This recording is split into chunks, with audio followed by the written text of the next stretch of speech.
हमारे साथ है कांग्रेस के Goa desk in charge Digvijaya Singh sir, स्वागत है आपका। So the first thing is everybody has said that this visit is basically because of differences within the party and you wanted to plug them all and that's why you have come on this visit so urgently. That may be your perception, but the fact remains that as General Secretary in charge, I have been visiting the state of Goa almost every month. The most important allegation that comes on Congress is that they have been a weak opposition. There haven't been a strong, as far as the government is concerned, there haven't been a strong attempt from the Congress side to expose all the wrongdoings. Leader of opposition is a very seasoned, experienced person in Mr. Pratap Singh Rane.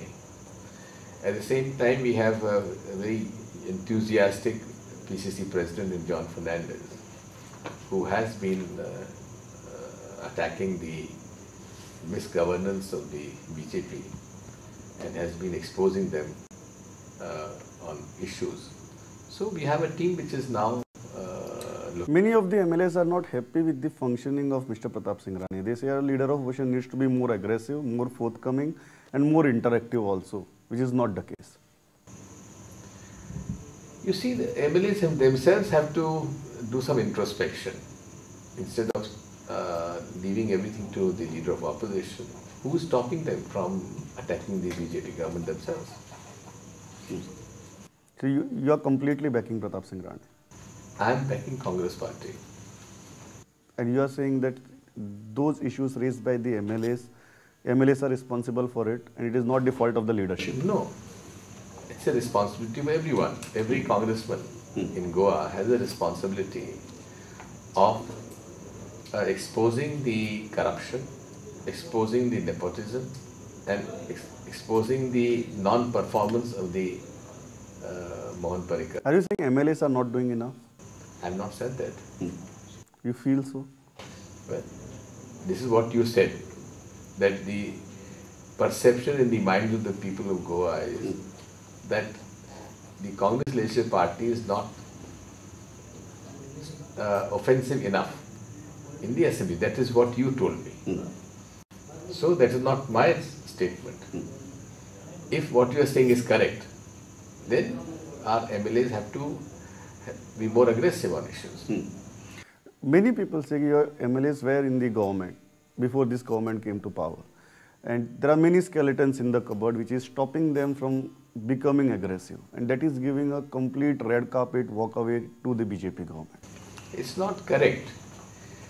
You see, the very fact that the MLAs feel that we are not aggressive enough, as per your as per your statement. Okay. Then they have to do some introspection themselves. Second issue is the completely different issue as far as the GPCC is concerned. Many feel that John Fernandez is a completely honest man, completely upright man, but he is pushing things a little too quickly. And your senior leaders, those leaders who have been defeated in the last assembly election are not very comfortable with the changes. You feel that radical changes are required at this stage and that's what John is doing? I am extremely happy to hear from you that John Fernandez is an absolutely honest man. He's absolutely upright. Nobody will have a doubt about his credibility. So, and he's a credible face. Yeah. So that is something very heartening to note from your channel. Well, thank you very much for that. As far as the functioning is concerned, the role of the PCC president is to keep the flock together. He has to be first among the equals. He has to lead from the front. Like the head of the family, he has to also look into the concerns, into the I would say, points or issues which every congressman may have. He has to be accommodative.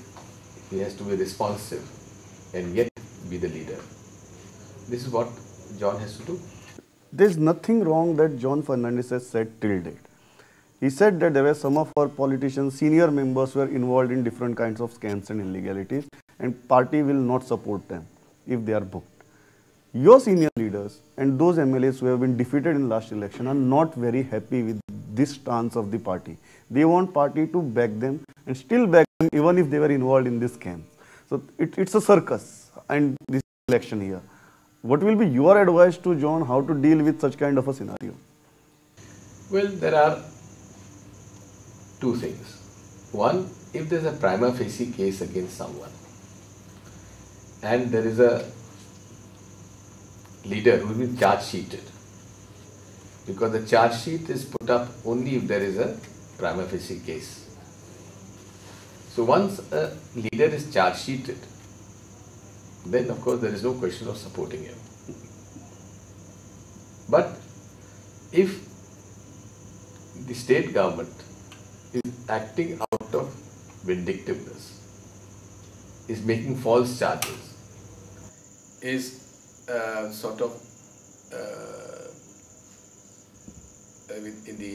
with the mind with the intent of, I would say, harassment, leveling false charges, registering false cases against them, then of course the party will stand up to them. A lot of people talk, the BJP people talk about the excellent governance of Mr. Mohan Parikar. But a BJP MLA, Vishnu Wagh, gets assaulted by the BJP activists. You are sympathetic towards it. And till now, people named in the FIR have not been arrested. Is this good governance? You are sympathetic towards Vishnu. I am asking you, if a BJP MLA is not safe in this state and he is being assaulted by known BJP and Sangh activists, the BJP government does not take action against the people who have assaulted him. Is it good governance? How strong are your sympathies towards Vishnu? Where there have been talks that Vishnu is also sympathetic towards Congress. Vishnu was the State Youth Congress president. There may be issues because of which he left Congress and became a BJP candidate. That is for him to look at. But I am just saying, as a citizen of this country, when BJP claims that the Goa government is one of the best governed state in the country, I am asking a question to the BJP leadership. Is this good governance? That a BJP MLA is beaten up in broad daylight by known faces of the Sangh and the BJP and no one is arrested. Is it good governance? You believe Vishnu should quit BJP on this point? That is his choice. And you welcome him if he does that? That is his choice. If he does that, you welcome him? We shall see. You are open? We shall see. Because there have been strong talks that Vishnu might be your candidate from North Goa. Let's see. You are open? You are not saying that? No, we shall cross the bridge when we come to it. But you are open to crossing the bridge? But let him first get out of BJP. Your option to Vishnu is clear. Get out of there first and then we can have the rest of the talks. In politics, everything is possible. But at the same time, the issue would only come up once Mr. Vishnu Wagh resigns from the BJP. Then only this issue will come. So till that moment, till he resigns, you are not going to get involved into any kind of talks with him. See, in politics, one has to talk to everyone. We are prepared to talk to everyone in politics. Supposing now the Telangana bill is to be passed. Yes. So the Congress party is talking to the BJP, is talking to the regional parties, every one political party we are talking to. But then there are issues on which we can talk, on issues which we can't talk. On issue of ideology, on issue of communalism, there is no meeting ground. So therefore, on issues where we can discuss, we will discuss. One issue on which your state leadership, as far as Pradesh Congress Committee is concerned and the CLP is concerned, and they are united on that issue, fortunately, is that North Goa seat should be contested by Congress and it should not go to the NCP. Well, that is the general mood. What is your opinion about it? My opinion is with the Congress workers. So you believe that Congress should contest North Goa seat? this is what the Congress people in Goa strongly feel. And how are you going to tackle the alliance issue? Alliance issue is tackled by a committee headed by Mr. A.K. Antony. So you are saying that there is quite a possibility that North Goa will come to Congress again. I have conveyed to you that in my discussion with all the Congress leaders from North Goa, they have strongly pleaded that the Congress party should fight this election on the Congress party symbol. Even Mr. Deshprabhu, who contested on the NCP ticket, strongly feels that had he contested on Congress ticket, he would have won because he lost only by 6,000 votes. What would you prefer, a candidate who is there in Congress right now or an important candidate like Vishnu? You see, we will take a call once Mr. Vishnu Wag resigns from BJP. Congress party doesn't sort of fixes a deal. So, we do a politics of conviction. If Mr. Vishnu Wag strongly feels that he doesn't like BJP, he doesn't like the ideology, he's got some basic differences with BJP functioning, he should take a call. Only then we can just talk to him. Many of your MLAs favored even Ravi Naik's name.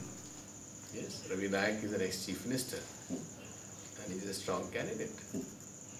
And what about Ramakant Khalap and a person like Jitendra Deshprabhu, who lost by a margin of just 6,000 votes last time?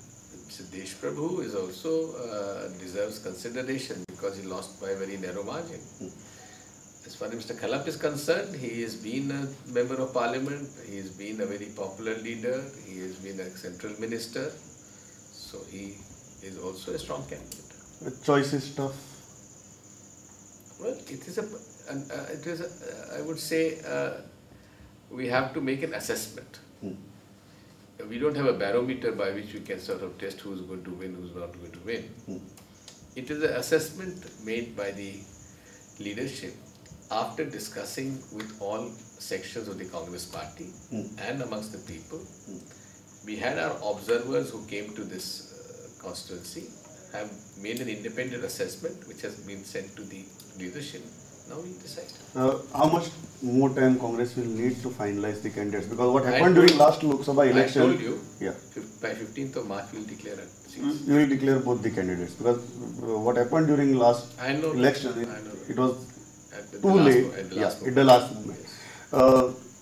Do you feel that it's a tough call because Vishnu's overall attitude towards BJP and you having such three candidates within your own party? Well, we will put up the best possible candidate to defeat BJP. Second thing, Pratap Singh Rane's leadership. He has a style of functioning. He has been in Goa Assembly for almost 43 years.